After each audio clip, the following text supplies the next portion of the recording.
ESPN College Football Podcast.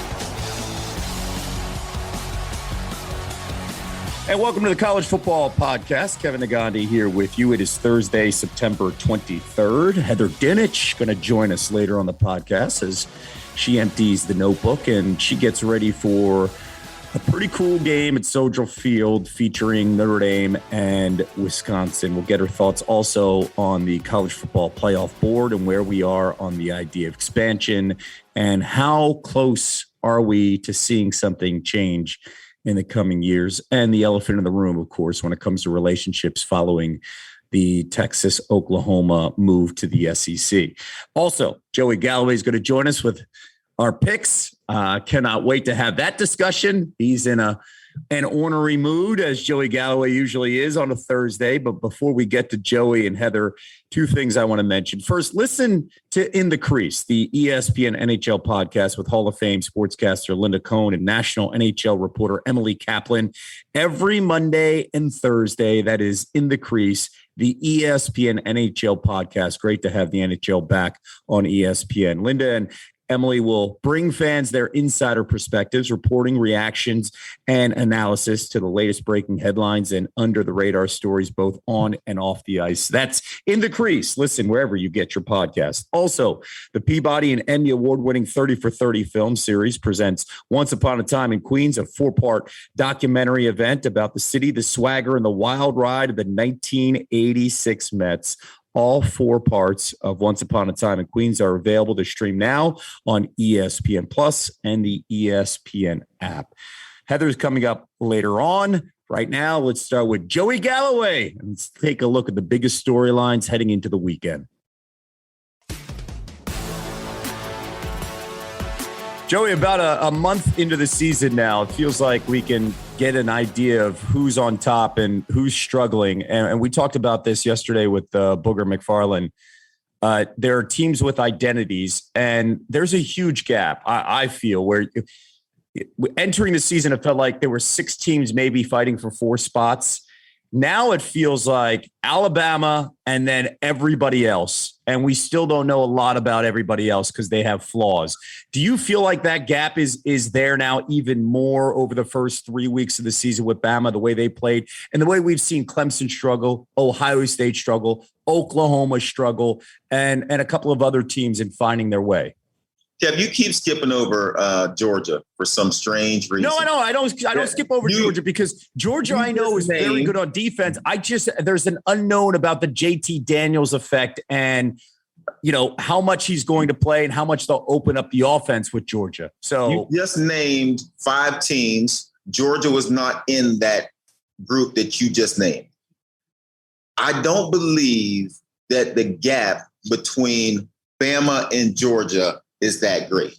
Georgia's defense is outstanding. If you play defense that way, you can afford to be conservative on the offensive side. That doesn't mean that JT Daniels can't carry them. It doesn't mean that they can't be explosive. We know they're physical. We know they'll run it. And we know their defense is great. Probably better defense at Georgia than at Alabama. So I don't see that great of a gap between those 2 teams. I do see a gap between the rest of the pack. So in my mind, it's Bama, Georgia, and then there's a gap between everyone else because we hadn't quite seen what these other teams are. And so as we move forward, we'll find out. Ohio State's going to get tested in the Big Ten East this year like they haven't been in the past. Can't quite figure out what Clemson is doing and why they haven't been the explosive offensive team that we've seen. Now, we know they lost a lot of talent, but we still expected them to be explosive. We haven't seen it. Oklahoma doesn't look like Oklahoma. Defense still isn't great. So, yeah, I agree with you on there is a gap, and it does feel like we are sort of at this stage. To me, if this continues, now believe me, we're only 3 weeks in, so we have plenty of time for this to change. But if this continues, we will absolutely be 2 teams out of the SEC, and then we'll have everyone else fighting for 2 spots to get in the playoff. How much of a drop-off is it for Georgia when JT Daniels is not playing and Stetson Bennett is the quarterback? Well, we hadn't seen a drop-off. it's tough to tell in college football because if JT Daniels doesn't play and you go play against a team that isn't very good and, you have a great offensive game, but it wasn't against a team that mattered, it's kind of tough to tell. I don't think that Georgia is a concern to me. I think that moving forward, Georgia, until they play Florida, until they don't have Bama on their regular season schedule. So, Georgia's sitting in a pretty good place. What's the gap in your mind right now after what you saw from Florida and how they played in the final three quarters of that game against Bama? That Florida-Georgia gap, how close is that? How wide is that in your mind? It was what Florida did in the second half was very impressive. I don't know if I would think now that they could beat Georgia. I still think Georgia's defense is that good that some of the things that happened to Alabama in that second half would not happen to Georgia. Because I think Georgia's defense is better than Alabama's defense today. And so, you heard Nick Saban say his team lost focus. They, scored 21 points right off the bat early in that game. And it did seem as if they did lose some focus, but give Florida credit. They made some plays. I still see a gap between the Georgia team we've seen and even Florida. I got to tell you, I'm very curious about this Florida team when they face Georgia and Jacksonville with Anthony Richardson also on the field and the mixing up with Emory Jones and what Dan Mullen can do. Because, to me, that was the one ingredient that was missing for Florida when you talk about maybe converting on a 2-point play late in the game, right? When you have Anthony Richardson out there, I think it changes something. So I'm curious about how that will look in the next month when those two teams play. That gap we talked about in the SEC East. Let's go to the Big Ten East. You brought up Ohio State. After what you saw at Penn State and what they did against Wisconsin and how well they played against Auburn, this defense is really, really talented. And it feels like Clifford's comfortable now with that third OC. Where do you have Penn State in the East here? I think for the first time in a number of years, the East is wide open. I think Penn State is much better. Michigan, even though they haven't played anybody, looks to be different. Michigan State is absolutely better than they were before. So the East appears to be wide open. And we will see, what these teams are. One thing I know for sure, when you look at Penn State, and they beat a Wisconsin, they beat an Auburn team, they won't face a team on that schedule that has as much offensive firepower as Ohio State. Ohio State has to get their defense to play at a higher level. And so if they can do that in these next few weeks before the Penn State game, it'll be a very interesting matchup because right now, Ohio State's very talented on the offensive side. They run the ball with Henderson, who's very good. And, then they're going to be playing a Penn State team. I think that game's in Columbus. So I don't think Penn State will have the opportunity to have a whiteout and have their crowd behind them. But that'll be a great matchup. And the East seems to be like it's going to be more fun for the entire conference this year, unlike in past seasons. How do you view TreVeyon Henderson? I mean, Boog was already talking about him being the best running back in 2023, 2022, because, you're putting your head down. But the kid is so talented. He's got Isaiah Spiller as the best running back in the country this year, but he thinks Henderson's going to be the best running back next season. How do you view this young man? Because when he has the ball, it just changes the entire offense for the Buckeyes. Very talented. Kev, you know me. I'm not one of those guys that's going to be like, hey, he's going to be the best something in the future. That's not. We know. You don't like to. You don't like to make predictions because. Yeah, I don't. I'm not one of those make 3,500 predictions, hoping that 2 of them hit, and then I'll be like, man, I told you so. Yeah. So very talented. What I can say is, before this season started, this coaching staff was extremely excited about this running back room, and because of Henderson, some other young guys in the room, but they were extremely excited, more excited than they've been in the past couple of years. And Ohio State again has been talented in that running back room, but the additions they've added, they were very excited about this room. So I expected to see some success at the running back position, a very talented offensive line returning, and so this isn't a surprise, I guess, to a lot of people in Columbus that Henderson is playing the way he is. All right, let's get right to it, and let's not waste any more time. Let's get to our picks. Hey, Taylor, you want to give us an update on how we did last weekend? Absolutely, but first let me play this delightful sound our imaging guy put together for us. Joey and Kevin's Weekly Locks. So for the picks, guys, Kevin was the big winner in week 3. You guys differed on West Virginia, Virginia Tech. Kevin went West Virginia. Joey went Virginia Tech. Notre Dame, Purdue was also a game you guys differed on. Kevin went Notre Dame. Joey went Purdue. Joey went 3-4. Kevin went 5-2. That means Kevin, again, the winner by 2 games, and your overall records are tied at 8-11 going into week 4. We don't need to hear about our overall records. We just know that we're tied, and suddenly here comes the surge. Beautiful. 5-2 this past weekend. Joey goes 3-4. I like where we're at right now heading into week 4. That's great. Here we go. Let's get it. All right, let's go. Notre Dame versus Wisconsin. The game's at Soldier Field. Jack Cohn facing his former team, and Wisconsin, I mean, correct me if I'm wrong, Taylor, Wisconsin's favored by 6.5 points. Joey, who you got in a game like this where it feels like Vegas is screaming to take the Fighting Irish? And I'm going to take them. I like that surprises me, Kev, that is the line, but I'll take Notre Dame here.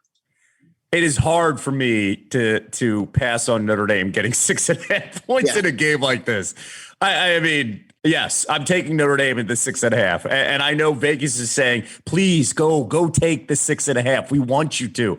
Okay, we'll take the sucker bet. We're going 6.5 with the Fighting Irish. I'm with you. Yeah. All right. Clemson laying 10 against NC State. And this is not one of those games where I'm going to give you a pick 'em. I want because I think points play a role here, because the question is, can Clemson score enough points? Do they have enough offense to score? And granted, they're not playing a Georgia team. Do they have enough offense to score multiple touchdowns to beat NC State by more than 10 points? I believe it's your pick to make here. Ooh, yeah, that means you don't have a pick yet. You're going to wait for me before. So I just don't have any confidence in the Clemson offense at all, but I will take Clemson laying the 10.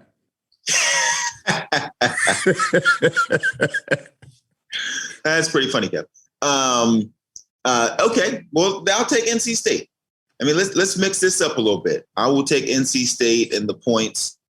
Again, I don't know what Clemson is. I can't quite figure out when you play Georgia Tech and come down to the wire. I know there's a delay, but yeah, I don't know what they're doing over there. I'll take NC State. Yeah, they don't have an identity right now. Their quarterback, for the first time we're seeing, is doubting himself, and that's not good, especially when they don't have playmakers around them stepping up at least. Iowa State laying 7 against a Baylor team that's 3-0, a team that has beaten Texas State, Texas Southern, and Kansas, and that's why they're 3-0. Are you going with the Cyclones laying the points? Yeah, I'll take Iowa State in this one, even though again, they're one of those teams that I expected to be better. I expected to come out and be very explosive, at least on the offensive side. And they really haven't looked that great, but I'll still go with Iowa State. I'm with you. I'll take Iowa State. Baylor, good for you on the 3-0 start. They haven't really played anybody, and meanwhile, Iowa State has. So laying the 7 for me. Interesting game on ABC. Texas Tech, another team that's 3-0 in the Big 12, taking on Texas. Longhorns are laying 8. Who you got? I'm going to go ahead and take Texas. Again, I don't feel great about that. I think that Texas is still trying to find itself somewhat, but we're early. And so I think Texas gets it done. I'm with you. Texas laying the points. We are really boring. I think we're going to separate ourselves very soon here. Nebraska, after what they did, really good game. They were impressive on the road in Norman. I'll take Michigan State. You taking Michigan State laying the 5? Yeah. So I know you, like, when you do that thing, you're like, hey man, Nebraska look great. That only means you're going Michigan State. I've seen this rotation before. Go ahead and jot down Michigan State for me and you. Yeah. Since I took them, you're going to follow me. Yeah, you're right. I went with Michigan State as well. It was a good setup. Kenneth Walker, and they've got an identity under Mel Tucker. Chip Kelly, UCLA, laying 4.5 against Stanford. I can't believe number one, Chip and UCLA kept me up way past my bedtime last week. We couldn't do college football final until the UCLA game ended, which I think you were probably 7 hours sleep by the time that game ended. I watched that game, brother. But my question to you is: so, what time was the exit? When did you walk off campus? We probably got out somewhere close to 3:00. Woo! Yeah, Kev, I don't believe you stayed up for that ending. Fun day. What do you make of Fresno? What do you make of Fresno State's offense and Haener? Man, the game was so crazy, but Fresno State has played some good games. I believe they played Oregon. They're within a touchdown. They played Oregon really well. So they are they're one of those teams that can say, like, we're really close to being like undefeated right now so far in this season. I am going to go. Give me UCLA. I know and Chip's, the 4.5. I know Chip's your boy, so I know you got to go with him. No. I'm actually picking Stanford. But the funny thing is, and you know, Boog texts with Chip, and I know you'll love this story. He's already a week after he was all over Chip and loving what Chip's doing. He's already put them on the DEF CON. That sounds about right for Boog. Yeah, it is a week-to-week situation. Yeah. I love that. I was like, wait a second. Chip was your guy, and that team's already on DEF CON? Yeah, for sure. All right. We'll round it up soon here. I want to know Oklahoma laying 17 against West Virginia. That is our nightcap on ABC. And, of course, the points play a role in a game like this. Yeah, they do. And I'm going to take West Virginia only because Oklahoma, they screwed me already this season. I took them as one of my locks. And once you screw me, you're done. You're dead to me. Let's go Mountaineers. Give me West Virginia in the points. I love the reasoning here. Basically, we can throw out all the numbers and what the team has done. It's a personal thing now. And Oklahoma screwed Joey, so he will take the opposing team, West Virginia. This is a tough line at 17, man. Like, I don't know if Oklahoma can cover 17, considering that they play to the level of the talent on the field too often. So I'm going to take West Virginia the points because for West Virginia, I like their offense a lot. So I'll take Notice West how you Virginia. Keep following me, Kev. No, nothing like that. I'm not trying to follow. Records are tied. You're just trying to Don't forget, you're 3-4. You're only good as your last game. You're trying to stay right there with me. All right, our last one: Texas A&M versus Arkansas at AT&T Stadium. Line is 5.5 Aggies. Who you got? I think you would like to pick first here, Kev, because again, Taylor, you notice that's the only time he does that is because it's when he does not. Every time I say a pick, you take the same team. I think this is a one-score game, but with that, I'm going with A&M. They win by a touchdown, so I will take A&M laying the 5.5. Okay, then I'll take Arkansas. Okay. Yeah. All right. Yeah. I mean, we got it. We can't come in with the same guess picks every week here, Kev. I'm going to go ahead and take Arkansas here. Oh yeah, you're taking the sacrifices. I can see how you are, Joey. All right, we differ on 2 games. So you've got Arkansas on the points. I've got A&M, and the other one is Clemson. I've got Clemson laying the points. You got NC State taking 10. All right, yep. Joey, it's been real. All right, Kev. It's time to empty the notebook on the ESPN College Football Podcast. We do it every Thursday, and I love doing it with our college football insiders here. And that is the podcast where we get the opinions as well as the reporting. And there's a lot of that coming in. And it's great to have a mainstay on the college football podcast. That is Heather Dinich joining us, one of our insiders. And Heather, you wear multiple hats. And considering the list of people that we have on this podcast weekly, Joey Galloway ain't doing this. David Pollock ain't doing this. I know that Booger McFarland ain't doing this. I know Paul Feinbaum and Herbie aren't doing this. What are you doing exactly as you trying to balance covering college football as well as just being Heather Dinich, responsible of an entire household? Well, it's funny you ask because I'm sitting here in my office and I'm getting a grocery delivery dropped on my front porch that has more Doritos and cookies than apples and proteins. And I've got laundry going on the other side of this wall. I have to pack my bags because I'm heading out to Soldier Field tomorrow for a good game between Notre Dame and Wisconsin.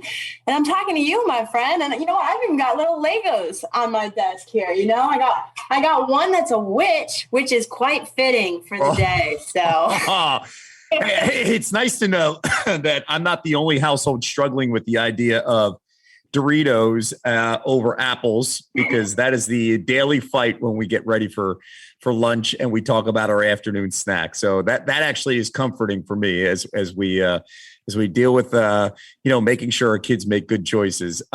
Making choices. Let's go there. Let's seg to the big story with your covering with college football and the playoff board. Have we made any choices? Like where are we right now as we talk on Thursday? Man, it's a good segue because they're like my kids. Like they can't pick which movie they want to watch tonight. They can't figure it out. Some people at the table are still talking about consideration for 8 teams. It's certainly not the majority. That's not unanimous. I think the general consensus is that this thing is going to expand. Probably it's going to look like 12-team format is the way to go. But they all have questions. And I think, one of my sources pointed this out to me yesterday. The people on the working group, the 4 people on the working group, Bob Bowlesby, Craig Thompson, Greg Sankey, Jack Swarbrick, have had 2 years to digest this, right? And everybody else in that room was handed the proposal in June. So they are still, yes, they had the summer to vet it. They had the summer to go back to their constituents, athletic directors, coaches, players, and get feedback from it.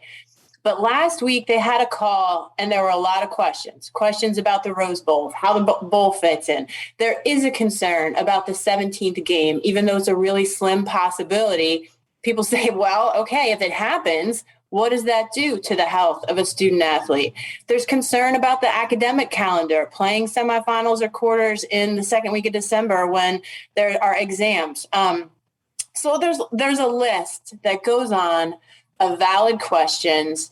And instead of feeling comfortable enough to present it to the presidents next week and say, here, vote on this, we've checked all the boxes. They said, we're going to go to Chicago. The presidents can join us by Zoom, and we're going to continue to find answers to these questions instead of just talking about the questions. And then you have the elephant in the room, and that is Texas and Oklahoma in that news. How has that changed the dynamic in these meetings and these conversations and these relationships? It's changed it a lot. I mean, college athletics is always filled with mistrust, right? But when that happened, especially throughout the Big 12, and I know that there's, it raised some eyebrows about Greg Sankey's role on the working group, coupled with his role in that expansion discussion, but he has said to me, and others have said repeatedly, that we have to put hurt feelings aside and act as leaders and get things done. And they have all said, we believe that we can do that. Now, while there's a lot of focus on Greg Sankey in that matter, Craig Thompson of the Mountain West, who's also on the working group, said to me, what is he supposed to do pull Bob Bowlesby aside in the hallway at one of our many, many meetings and say, hey, by the way, this is happening. He said it doesn't work like that. And it doesn't. And there's also a timing question of it. And they were working on the proposal far longer than the conversations began with Oklahoma and Texas. So, I've heard both sides to it. And I think they're at the point now where they're trying to put that behind them and work together in a professional way. But I can tell you in the Big 12 particularly, those relationships are damaged. They really are. And it wasn't just OU Texas, Kevin. I mean, then you've got 3 new commissioners forming an alliance. Mm-hmm. But while it brought them together, did it fracture everyone else? And what does it really mean? So there are also a lot of questions just around the power play. Heather, is there a time frame here as they seem to take their time in vetting this out and kind of have a variety of different ideas? As you mentioned, 4 in the room, fully aware. Now another group having shorter time frame of processing. Is there a time frame to come to a resolution in this matter? CFP Executive Director Bill Hancock told me yesterday that they're not in a rush. He said that it's still possible. It could happen before the end of this 12-year contract, which runs through 2025. He said that now if we were to do it in 2024, we'd have a couple months to figure it out. But if we did it in 2026 and started a new contract, he said we have a couple of years. So it's possible. He said, to answer your question, there's no timetable, but that's what he said. But the other thing, too, is that we're a part of this. We as an ESPN. And if it happens before the 12-year contract, what the sense around the table, the vast majority of commissioners want to open this up to other television partners.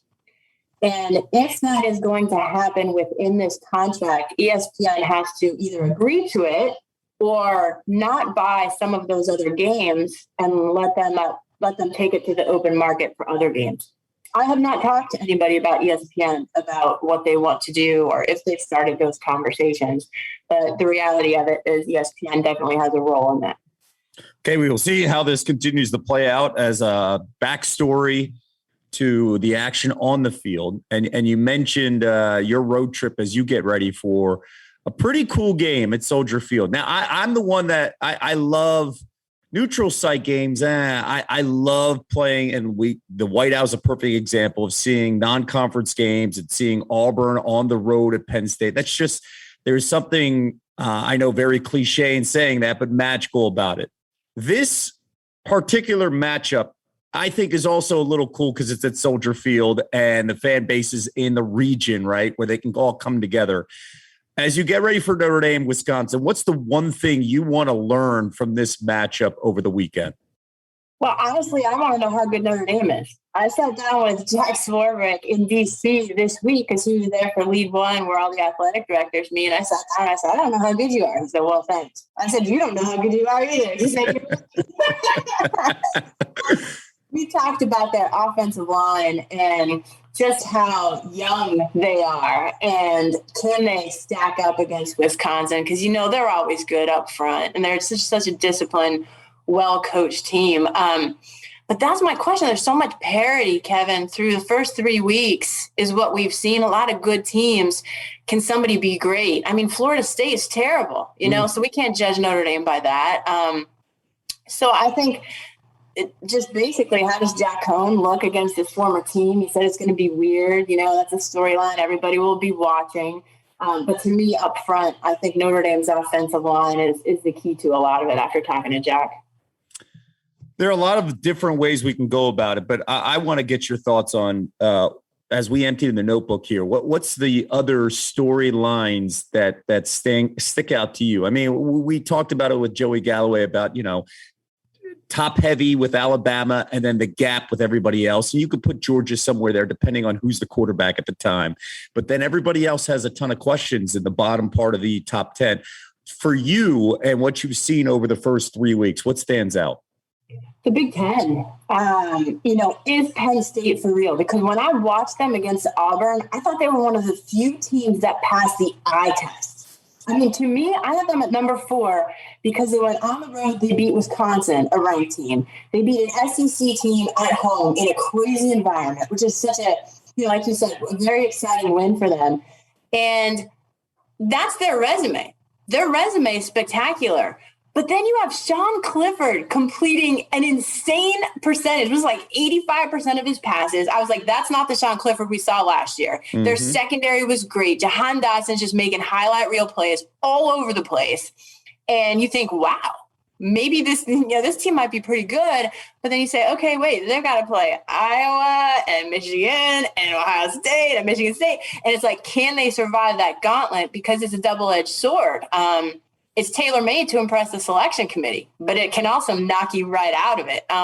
So I think that is my question is, how good is the Big Ten, and will it cannibalize each other, or can somebody like Penn State or Ohio State, their defense isn't great, but can they get back into the conversation, and can somebody really be a legit contender? Yeah, and I'm with you in that whole entire conversation. Also, we'll learn a little bit about Michigan against Rutgers, and also Michigan in the next month. If they're down in a game where they can't run the football, can they still be effective on the offensive side with their passing game without Ronnie Bell? So there are a lot of stories. And then can Michigan State continue to sustain what they're doing under Mel Tucker with the transfers? And they've done a great job. So I'm with you that I think the Big Ten is maybe the most fascinating conference outside of the top three in the SEC. And you could make a big debate on who's that third team in the SEC, right? Is it A&M? Is it Florida from what we saw? Could it be Arkansas or Ole Miss? How do you view the SEC?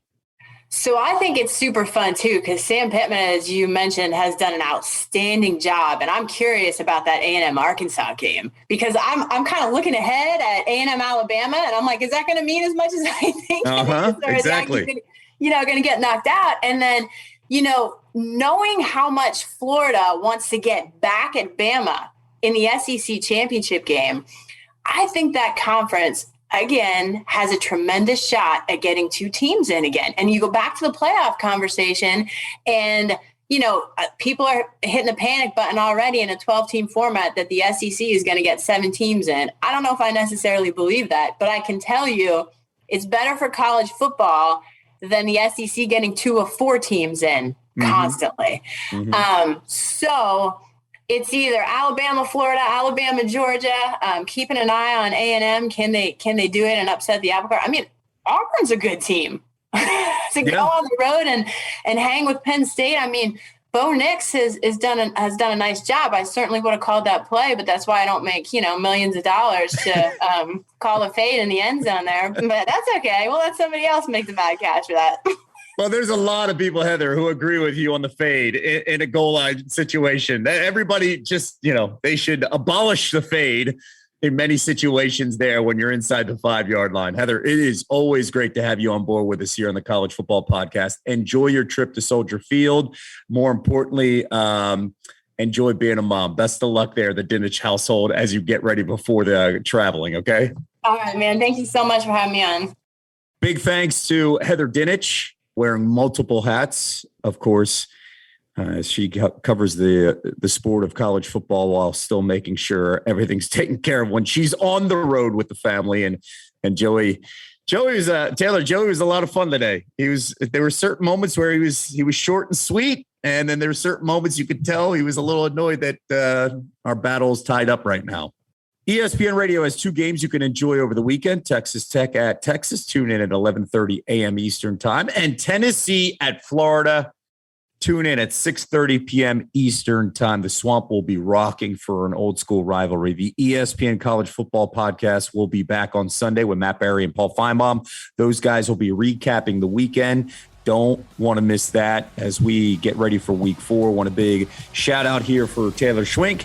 Of course, our audio producer does a phenomenal job on Wednesdays and Thursdays to bring you the ESPN College Football Podcast. I'm Kevin Agati. Have a fantastic weekend.